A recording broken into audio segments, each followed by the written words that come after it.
और made in India के इस हिस्से में एक और एसएमई से आपकी मुलाकात कराते हैं। हम बात कर रहे हैं ग्लोबल स्पेस टेक्नोलॉजीज की, जिसकी शुरुआत 2010 में हुई।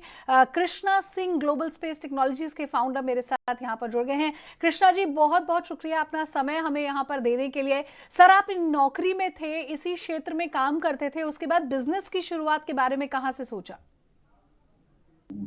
आप फर्स्ट ऑफ ऑल धन्यवाद मेरे को इस प्रोग्राम में इनवाइट करने के लिए। एंड आपने ये जो प्रश्न पूछा मेरे दिल के काफी करीब है। आई थिंक जो भी प्रोफेशनल्स होते हैं, जो लोग नौकरी करते हैं, कहीं ना कहीं उनके दिल में एक वो राज छुपा होता है कि everybody wants to become an entrepreneur. And definitely दूर से तो ये बहुत ही अच्छा लगता है। एंड आई कैन वाउच, जब भी मैं एंटरप्रेन्योर बना 2010 में, जब भी मैंने अपना ये जर्नी स्टार्ट किया, अप्स एंड डाउन्स तो डेफिनेटली होते हैं किसी भी बिजनेस में और प्रोफेशन में भी। But at the end of the day मेरे को ऐसा लगता है कि एक truly rewarding and enjoyable journey है, जिसमें काफी कुछ सीखने को मिलता है, देखने का, चीजों को देखने का नजरिया बदलता है। एंड जब भी मैं जॉब में था उस समय डेफिनेटली ये एक एम्बिशन था कि अपने लिए करना चाहिए, खुद के लिए करना चाहिए, एंड लोगों के लिए करना चाहिए इन टर्म्स ऑफ क्रिएटिंग जॉब और एम्पावरिंग पीपल। सो ये सारे थॉट प्रोसेस थे, उसकी वजह से 2010 में मैंने शुरुआत की global space technology. Krishna ji, मैं बहुत सारे स्टार्टअप से बात करती हूँ तो वो यही कहते हैं, और आपने बिल्कुल सही बात यहाँ पर कही कि कोई भी नौकरी पेशा आदमी, उसका कहीं ना कहीं पर सपना होता है कि वो खुद का कुछ शुरू करे, खुद का बिजनेस करे, एंटरप्रेन्योर यहाँ पर बने। लेकिन शुरुआती चैलेंजेस बहुत सारे होते हैं। अब 10-12 साल का जो ये सफ़र रहा है, बहुत सारे अप एंड डाउन्स आपने ज़रूर देखे होंगे यहाँ पर। लेकिन सर, कौन से वो चैलेंजेस थे? क्योंकि स्टार्टअप्स हो या फिर छोटे एंटरप्रेन्योर्स जो होते हैं, उन्हें अपने बिजनेस को सेट करने में या फिर वो कस्टमर बेस बनाने में काफी लंबा समय लग जाता है। बिल्कुल, आपने बिल्कुल सही कहा। इनफैक्ट अगर हम लोग ऐसे देखें दैट कोई भी एंटरप्रेन्योर जब भी स्टार्ट करते हैं तो उनके पास कुछ ना कुछ जरूर होता है, इन द सेंस इधर आपके पास भरपूर कैपिटल है, और हम जैसे लोग, जो लोग जॉब करते हैं, उनके पास सोशल कैपिटल होता है। तो आपने ऑलरेडी एक एंटरप्राइज में काम किया होता है, एक एनवायरनमेंट में काम किया होता है, आपने ऑलरेडी सक्सेसफुल बिजनेस मॉडल्स बनाए होते हैं। तो वो सारी लर्निंग्स लेके आप अपना खुद का काम चालू करते हैं। बट देन मेरे हिसाब say that is not enough. I think जब भी आप एंटरप्रेन्योर बनते हो तो वहां से एक नई शुरुआत होती है, बट ये एक बेस रहता है। अभी वो बेस को लेके आपके पास सक्सेस के चांसेस इंप्रूव हो जाते हैं, बिकॉज आपको मालूम है आप क्या करने वाले हो, आपका प्रोडक्ट क्या होगा, आपके कस्टमर कौन होंगे। तो ये सारी चीजें आपके लिए एक बहुत बड़ा स्ट्रेंथ और सपोर्ट बनती है। बट जब भी आप स्टार्ट करते हो, फर्स्ट एंड फॉरमोस्ट जो आप प्लानिंग करते हो, जो आपके एजम्पशंस होते हैं डे वन से, वो सारे एजम्पशंस जब भी आप ऑन द ग्राउंड आते हो तो उसमें बहुत सारे एजम्पशंस लगता है कि ये रियलिटी नहीं है, ये बदल तो जाते हैं। ये बोर्ड रूम का की बातें थी। एंड देन आपको उन रियलिटीज को फेस करना होता है, उन प्रॉब्लम्स को सॉल्व करना होता है, and then you move on. The whole idea is कि आपको बढ़ते जाना है। आई थिंक मेरा बिगेस्ट मोटो है कि आप अगर जर्नी को कंटिन्यू रखें, अपना एक विजन और मिशन को क्लियर रखें और उस डायरेक्शन में बढ़ते जाएं, तो it's a matter of time. आपको आज नहीं तो कल एक कॉमन ग्राउंड मिलता है जहाँ पे आपको लगता है कि हाँ, ये मैं करना चाहता था एंड ये ऑब्जेक्टिव्स मैं अचीव करना चाहता था। बट मेरे हिसाब से कोई एंड गोल नहीं है एंटरप्रेन्योरशिप का। आपको चलते जाना है और वो जर्नी को आपको एंजॉय करना हम्म। सर, फार्मा फार्मा के क्षेत्र में आपकी कंपनी यहाँ पर काम करती है, टेक्नोलॉजी बेसिकली जो है उसके अराउंड में फार्मा सेक्टर में काम करती है। पिछले 2 साल जो रहे हैं वो काफ़ी चुनौतियों भरे भी रहे हैं, और ऐसे में हेल्थ केयर की जो डेफिनेशन है देश में वो बदल गई है। टेक्नोलॉजी जाहिर तौर पर इस सेक्टर को बहुत आगे लेकर आ गई है, लेकिन फिर भी अगर मैं आपसे समझना चाहूँ, आपका एक्सपीरियंस काफ़ी लंबा रहा है, मुझे बताइए कि अगर हम हेल्थ केयर सेक्टर को दूसरे डेवलप्ड नेशंस के साथ आप जब कंपेयर करते हैं तो कहाँ कमी आपको नजर आती है? आई थिंक आपने ये बहुत ही रेलिवेंट सवाल किया। इनफैक्ट अगर हम अपने इंडिया में हेल्थ केयर सेक्टर को देखें, तो इनफैक्ट ये एक रीजन था मेरा ग्लोबल स्पेस को स्टार्ट करने का, बिकॉज मैं इस पूरे सेक्टर में दूसरे साइड में था, which was working with pharma और हेल्थ केयर कंपनियों में। और मेरे को हमेशा ये चीज महसूस हुई कि टेक्नोलॉजी को हम लोग लेवरेज नहीं कर रहे थे हेल्थ केयर में।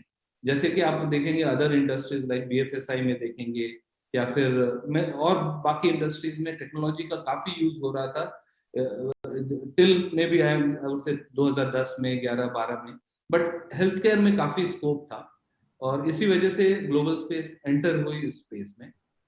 इवन टुडे और एंड ड्यूरिंग पैंडेमिक, ये पूरे पैंडेमिक में इस पूरी इंडस्ट्री को और ये पूरे पूरे सेगमेंट को एक नई दिशा मिली, मैं ये बोलूंगा।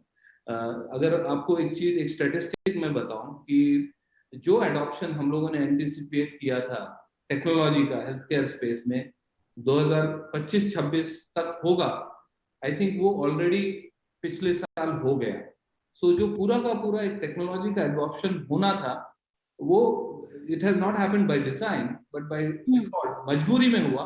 बट ये एक बहुत अच्छी चीज हुई कि अभी हेल्थ केयर में टेक्नोलॉजी की का काफी इस्तेमाल हो रहा है, और उससे जो एंड कंज्यूमर है और ओवरऑल हेल्थ केयर इकोसिस्टम में काफी स्ट्रेंथ आएगी, काफी बेहतर होगा वो सिस्टम। हमें अब काफी कुछ काम करना है।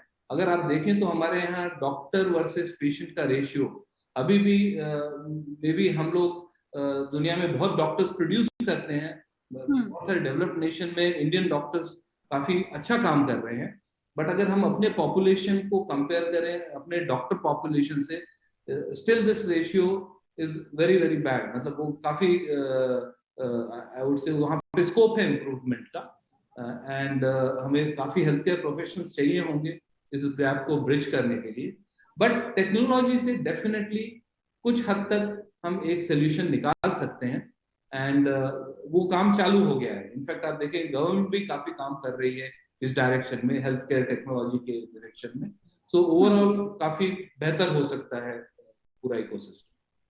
कृष्णा जी, आपकी एंटरप्रेन्योरल जर्नी की अगर मैं बात करूं तो किसी भी बिजनेस को शुरुआत में भले ही सीड फंडिंग होती है, आप अपनी बचाई हुई इनकम से यूं कहूंगी कि अपने बिजनेस की शुरुआत करते हैं, लेकिन फिर भी बिजनेस को ग्रो करने के लिए कैपिटल की बहुत ज़्यादा ज़रूरत होती है, इन्वेस्टर्स की बहुत ज़्यादा ज़रूरत होती है। ऐसे में जब आपने शुरुआत यहाँ पर की थी तो उस समय के इन्वेस्टमेंट के इन्वेस्टर्स के चैलेंजेस क्या थे, और जब अब आप बीएसई पर एक लिस्टेड एसएमई फर्म हो गए हैं तो कैसे जिंदगी बदली है, या यूं कहूं कि कैसे कंपनी की सूरत बदली है? बिल्कुल, आई थिंक जब भी आप शुरुआत करते हो तो आपको अपने बारे में बहुत ज्यादा बातें करनी पड़ती हैं, लोगों को काफी कन्विंस करना पड़ता है, और जो भी इन्वेस्टर है आपको जिसकी जेब से भी पैसे निकालने हैं तो ये आसान काम नहीं है। और कोई भी इन्वेस्टर हमेशा आपका एक आपने क्या अचीव किया है वो चीज देखता है। तो शुरुआती दौर में किसी भी इन्वेस्टर को लेके आना काफी डिफिकल्ट है। मेरे को शुरुआत में ही किसी ने बताया था कि जब भी आप बिजनेस चालू करते हो तो शुरुआत में it has to be your own money, then it goes to known money and then unknown money. तो वो पूरे दौर से हमें भी गुजरना पड़ा। शुरुआत में डेफिनेटली अपने हार्ड अर्न सेविंग्स को डाल के हमने शुरुआत की, फिर उसके बाद फ्रेंड्स एंड फैमिलीज को लिवरेज किया, and finally coming to Bombay stock exchange. Definitely यहाँ से जर्नी थोड़ी आसान हो जाती है इन टर्म्स ऑफ आपको रिसोर्सेज जनरेट करने के लिए, बट उसके अलावा ये भी है कि आपको एक जो सबसे बड़ा बेनिफिट मिलता है आप जब भी लिस्टेड एंटिटी हो जाते हो, आपकी कंपनी का आउटलुक चेंज हो जाता है। आप भले टर्नओवर वाइज अभी भी स्मॉल कंपनी हो या मिड साइज कंपनी हो, बट आप एक बड़ी कंपनी की तरह सोच रखने लगते हो। आपको ये लगता है कि आज नहीं तो कल आप एक काफी बड़ी कंपनी बन सकते हो। और वही विजन से हम लोगों ने भी लिस्ट किया ग्लोबल स्पेस को। तो आपके सिस्टम्स सही हो जाते हैं, प्रोसेसेस सही हो जाते हैं, आपके कंप्लायंस बेटर हो जाते हैं, और इन सब प्रोसेस में क्या होता है, इन्वेस्टर का कॉन्फिडेंस बढ़ जाता है।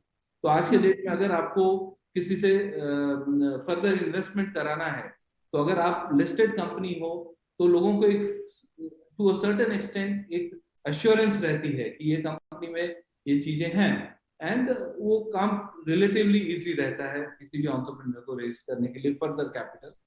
एंड आपको बिजनेस में भी मदद मिलती है, बिकॉज आपके कस्टमर्स आपको अलग अलग नजरिए से देखते हैं। कोई भी आपको ये नहीं सोचता है कि ये फ्लाई बाय नाइट ऑपरेटर्स हैं, आज हैं कल नहीं है। एटलीस्ट आपके बिजनेस में एक स्टेबिलिटी है। कृष्णा जी, ये स्टार्टअप शब्द तो अभी आया है कुछ सालों से, और पहले जब आप बिजनेस की शुरुआत करते थे उसे भी आप स्टार्टअप ही कहेंगे। अगर एक एक लेसन जो आपने सीखा हो पिछले 10 से 12 सालों में, वो क्या होगा जो आज की तारीख में छोटा एसएमई है वो आपको देख रहा है, सुन रहा है, या कोई ऐसा स्टार्टअप जो शायद इस क्षेत्र में आगे बढ़कर कुछ करना चाहता है, उसे आप क्या कहेंगे? आई थिंक मेरे पास एक बहुत ही क्रिटिकल और इम्पोर्टेंट लर्निंग जो मैं शेयर करना चाहूंगा फेलो एंटरप्रेन्योर्स से।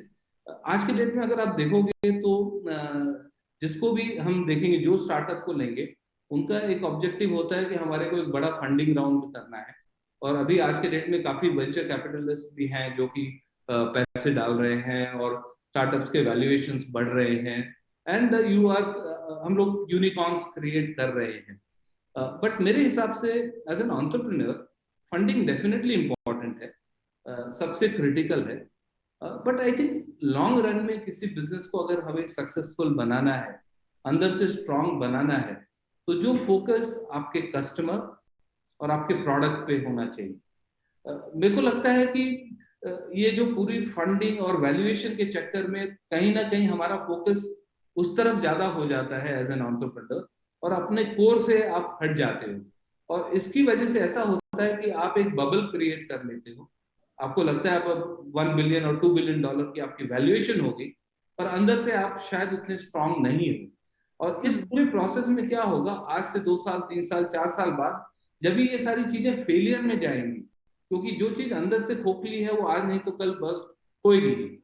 तो उस चीज को अगर ध्यान में रखें एंटरप्रेन्योर्स, और अपने कस्टमर, प्रोडक्ट और बिजनेस पे भी फोकस रखें एज गुड एज कि अपने इन्वेस्टर साइड और वैल्यूएशन साइड में है, तो ये एक बहुत ही स्ट्रॉन्ग स्टोरी क्रिएट हो सकती है और पूरे इकोसिस्टम के लिए काफी बेहतर साबित हो सकती है। बिल्कुल। बहुत बहुत शुक्रिया कृष्णा जी, बहुत अच्छा लगा आपसे बात करके, और शुक्रिया हमें यहाँ पर समय देने के लिए।